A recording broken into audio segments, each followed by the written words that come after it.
Good afternoon, students. Myself, Saboni Dhara, welcome to my channel. So, students of 11th standard, as you know, accounts and bookkeeping is so much important for our commerce section. So, today we will going to start with the transactions. यानी कि हम लोग आज क्या करने वाले हैं? Terms पढ़ने वाले हैं. Terms means what? कंसेप्ट्स जो डिफरेंट कंसेप्ट्स जो कॉमर्स के रिलेटेड कंसेप्ट्स हैं उसके बारे में हम लोग आज देखने वाले हैं. So without wasting any time let's start with the terms, definitions, meanings of different concept, ताकि आपका फाउंडेशन 11th स्टैंडर्ड में बहुत ज़्यादा स्ट्रॉन्ग रहे, ताकि 12th स्टैंडर्ड में आपको बिल्कुल भी तकलीफ ना हो फाइनल अकाउंट्स करते वक्त, और ना ही आगे कुछ भी दूसरे सम्स करते वक्त या चैप्टर्स करते वक्त. So my request is this to watch this video completely for gaining information max to max. आपको मैं Hindi as well as English में दोनों के लैंग्वेज से मैं आप लोगों को एक्सप्लेन करूंगी.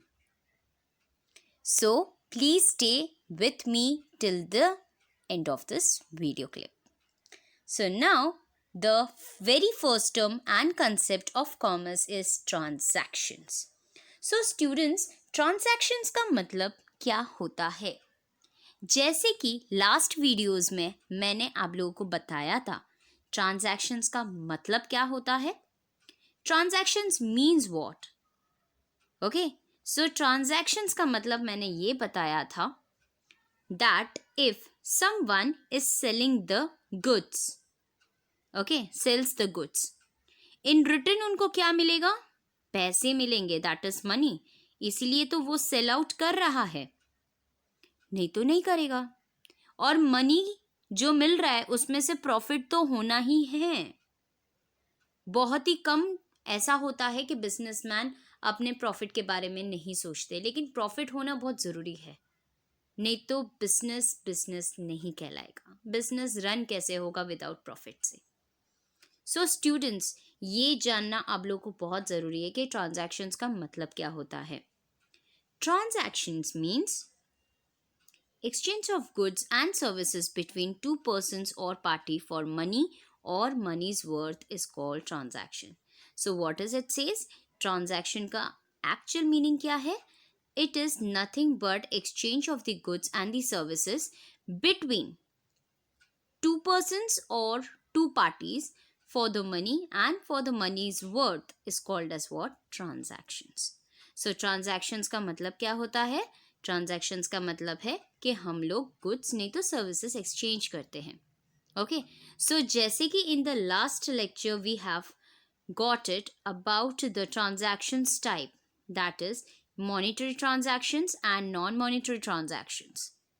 वैसे ही इसका फुल फ्लेज इंफॉर्मेशन एक्सप्लेनेशंस के साथ आज हम लोग पढ़ने वाले हैं. जैसे कि आपको अभी जस्ट पता चला कि ट्रांजैक्शंस का मतलब क्या है, और जो भी स्टूडेंट्स ने मेरे लास्ट वीडियोस वॉच किए हैं उनको भी पता है कि ट्रांजैक्शंस का मतलब क्या होता है. Okay, so transactions is further divided into two parts which is called monetary terms and non monetary terms. Okay, so based on that we will go ahead with the proper explanation.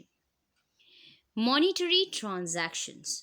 Monetary transactions का मतलब क्या होता है दोस्तों?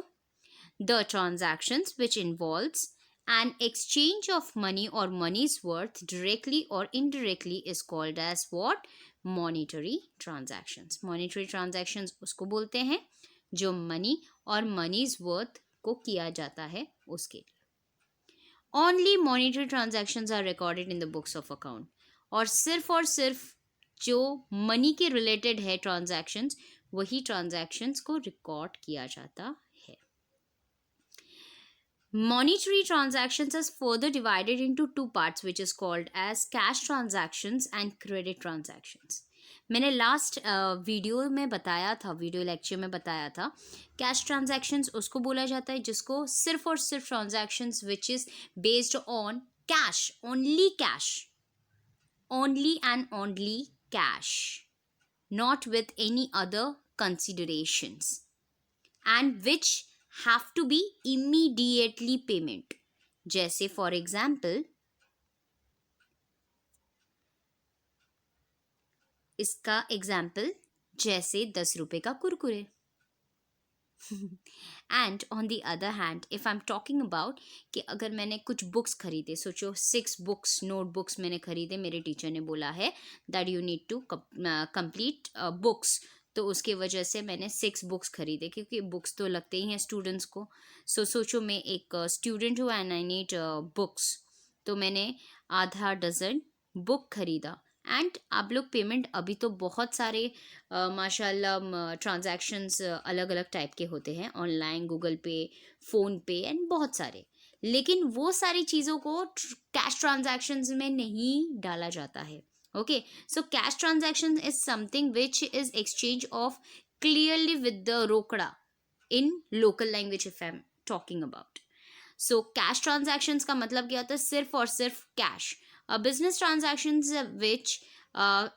in which cash is paid or received immediately. Immediately का मतलब क्या है? एकदम, तुरंत. It is known as what? Cash transaction. Example देखिए बच्चों. Purchase of the goods for the cash at rupees 15,000. Payment of the salary at rupees 5,000. सोचो आपने कुछ गुड्स परचेज किए हैं, उसका प्राइस कितना हुआ? 15,000. सो 15,000 is nothing but it is what? Cash. और कैश में आपने क्या किया? परचेज किया, ऑन द स्पॉट आपने 15,000 दे दिया. So that is called as cash transaction. If payment अगर हमारे कुछ एम्प्लॉयज़ के सैलरीज को लेके होता है, तो पेमेंट अगर मैंने सैलरी थ्रू मतलब पेमेंट किया किसी को, किसी का सैलरी मैंने पे किया, and that is also in cash 5,000. So those are called as what? Cash transaction. It is clearly very simple, and I hope so you all got it. Next one is credit transaction. Credit transactions का मतलब है a credit transaction is the one in which cash is not paid or received immediately at the time of the transactions, but it is paid or received at a later date.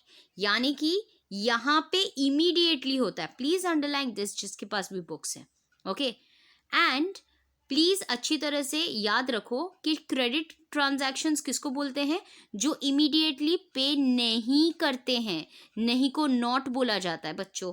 So that is why example देखते हैं. Goods sold on credit to mister Aman of rupees और at rupees 8,000. So credit का मतलब है कल, परसों, 2 महीने बाद, 3 महीने बाद, 2 साल के बाद, वॉट एवर सो, लेकिन इमीडिएट पेमेंट नहीं होता है. Those are called as what? Credit transaction. Sold machinery to mister Amar Singh on credit rupees 20,000. 20,000 का आपने कुछ गुड्स लिया रहेगा. सोचो फॉर एग्जाम्पल मैंने आज एक बेड खरीदा.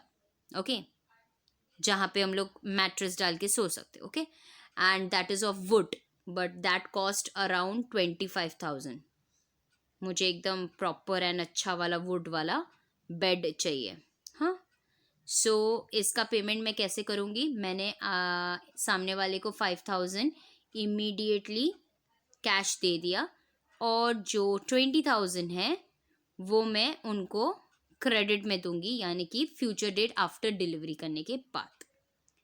तो बच्चों, यहाँ पे एक ट्रांजैक्शन का 2 ट्रांजैक्शंस बनते हैं. ये हो जाएगा कैश ट्रांजैक्शन और ये हो जाएगा क्रेडिट ट्रांजैक्शन. क्योंकि if I am talking about 5,000 मैंने पूरा कैश में दे दिया इमीडिएटली.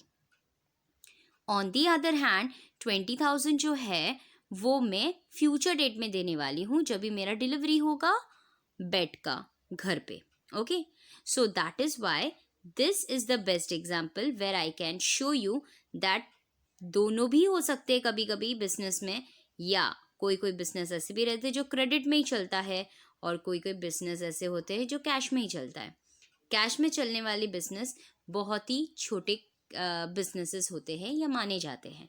जैसे कि फॉर एग्जांपल आप भाजी मंडी के वहाँ पे शॉप में चले जाएं, या हॉकर्स के वहाँ से आप 10-5 रुपए का, 20-30 रुपए का या 100 रुपए का आपने भाजी खरीद लिया, या आपने कुछ और अदर मटेरियल्स खरीद लिया, ओके, जो आपको रिक्वायरमेंट है। तो ये जो है, इसको क्या बोला जाएगा, कैश ट्रांजैक्शंस के निर्भर है। अगर आपने कहीं पे भी एसी वगैरह खरीदा, प्रिंटर मशीन खरीदा या मशीनरी खरीदा, तो उसको पहले डाउन पेमेंट करना पड़ता है एंड उसके बाद सारी चीज़ें क्रेडिट में हो जाता है। जैसे कि नॉर्मली आजकल के ज़माने में अभी बहुत ही ज़्यादा खूबसूरत एक चीज़ किया गया है, क्या उसको बोला जाता है, फैसिलिटी ऑफ ईएमआई। आपको भी पता रहेगा बच्चों, ईएमआई एवरी मंथ इंस्टॉलमेंट जिसको बोला जाता है।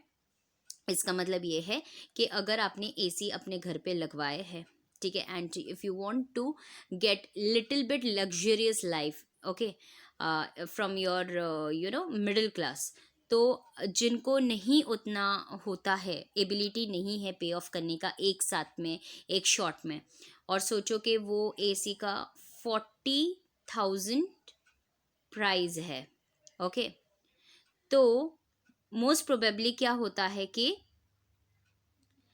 हम लोग ये 40,000 एक साथ पे नहीं कर पाते।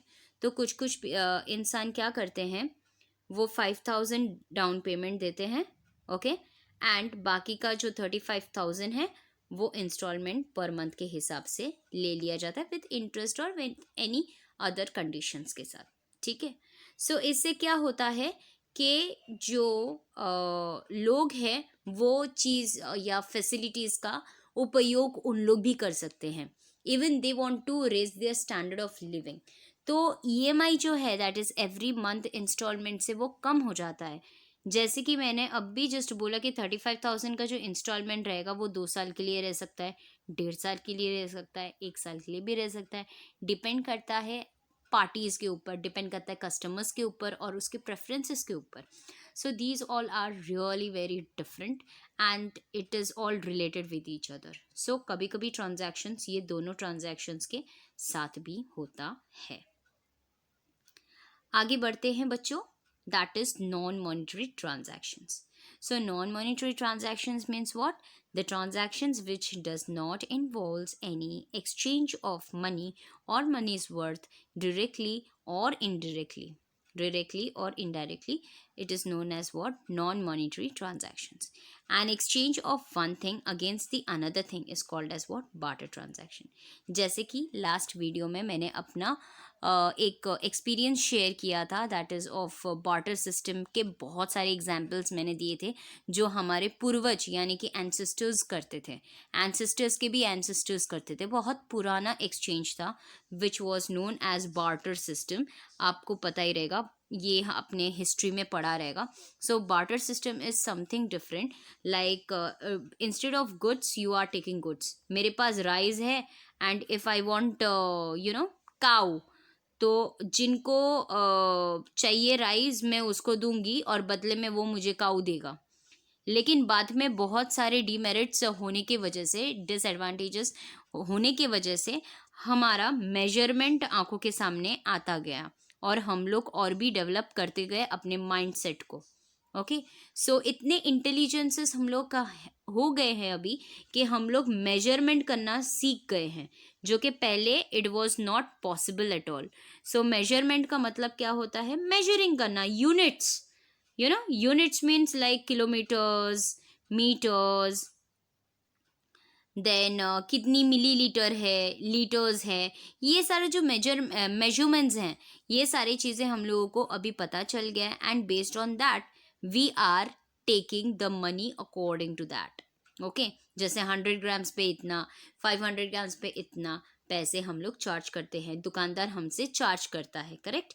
सो ये सारी चीज़ें पहले के ज़माने में नहीं होता था and those are called as what, non monetary terms, क्योंकि तभी मनी के बारे में, यानी कि money is the exchange, medium of exchange, ये नहीं हुआ करता था एंड इसीलिए इनको क्या बोला जाता है, नॉन मॉनिटरी ट्रांजैक्शंस बोले जाते हैं।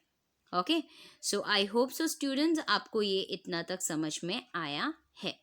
Now we will go ahead with the entry, narration, goods किसको क्या बोलते हैं मैं आपको अभी बताती हूँ. So students, now we will go ahead with the entry of the different kinds of a concept which is called, number first concept is that entry. Entry means what? Entry means recording of business transactions in the proper form or methods in the books of accounts is called entry. Entry का मतलब होता है जो भी business transactions आप करते हो उसके हिसाब से आप रिकॉर्डिंग और ट्रांजैक्शंस आप अपने बुक में एंट्री करते हैं. So those are called as what? Entry. जैसे फॉर एग्जांपल आपने आज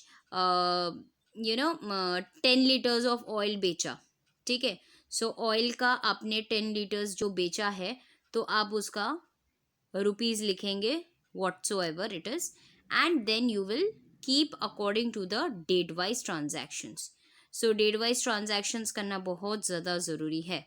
ओके, सो इस तरह से आप डेट वाइज ट्रांजैक्शंस करते हैं तो उसमें आपका जो एंट्री है वो आप पास करते हो. So that is nothing but a recording of a business transactions in the proper form और a methods in the books of accounts. Those are called what? Entry. Narration. Narration का मतलब है entry के ठीक नीचे होता है. जैसे कि फॉर एग्जाम्पल अगर goods account debit to sales account, ये एक ट्रांजैक्शन है बच्चों जो हम लोग पढ़ने वाले हैं कुछ देरों के बाद. तो उसके नीचे आपको नरेशन लिखना रहता है, यानी कि रीज़न. नरेशन का मतलब होता है रीज़न, लेकिन आप रीज़न नहीं बोलेंगे because you are a commerce student. That's why you will going to say being. Being से हमेशा चालू होता है चीज़ें. बीइंग आप एक्सप्लेनेशन दोगे कि being goods sold at, so for example 2000 rupees on cash और ऑन क्रेडिट, ये लिखकर आप ब्रैकेट क्लोज करोगे ये दोनों ट्रांजैक्शन लिखने के बाद. सो ये पार्ट को जो आप एक्सप्लेनेशन करते हो, क्योंकि मैंने आपको बोला ही था कि आपका जो भी एंट्री है वो क्लियर, क्लीन एंड सिंपल होना चाहिए ताकि कोई भी बुक ओपन करके देखे तो उनको समझ में आ जाए, राइट. सो इसी वजह से नरेशन लिखा जाता है. स्टार्टिंग वर्ड बीइंग से होता है, नहीं तो फॉर से होता है, लेकिन जनरली हम लोग बीन ही यूज करते हैं, बीइंग. ओके, सो इसको क्या बोला जाता है? नरेशन. गुड्स का मतलब क्या होता है? Goods refers to merchandise, commodities, articles और थिंग्स, जैसे कि non living things which a traders trade, जो ट्रेडर ट्रेड करता है. दीज आर द परचेस्ड और the manufacture for the purpose of the sale of to earn profit, ताकि वो उनको प्रॉफिट हो. तो गुड्स का मतलब क्या होता है?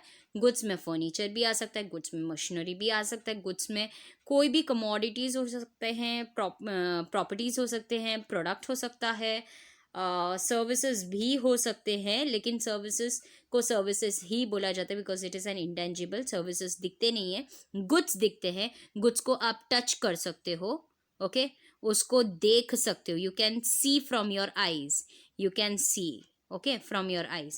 So that is why goods का मतलब क्या होता है? It is one kind of commodities, articles or things which a trader trades. So that is what called goods. So medicines are good for the chemist. मतलब chemist में उनका goods क्या होता है? medicines होता है, right? chemist में medicines ही मिलते हैं. vendor के लिए, vegetable vendor के लिए goods उन लोग के लिए क्या है? vegetables. वैसे ही जैसे parts like tyre, engine, gear box, cables are the produced by the vehicle manufacturer like Bajaj, auto, Hero's motor, उनके लिए गुड्स ये रहेगा. सो जैसे जिसका बिजनेस रहता है वैसा उसका गुड्स उसको बोला जाता है. So this is for it today's lecture.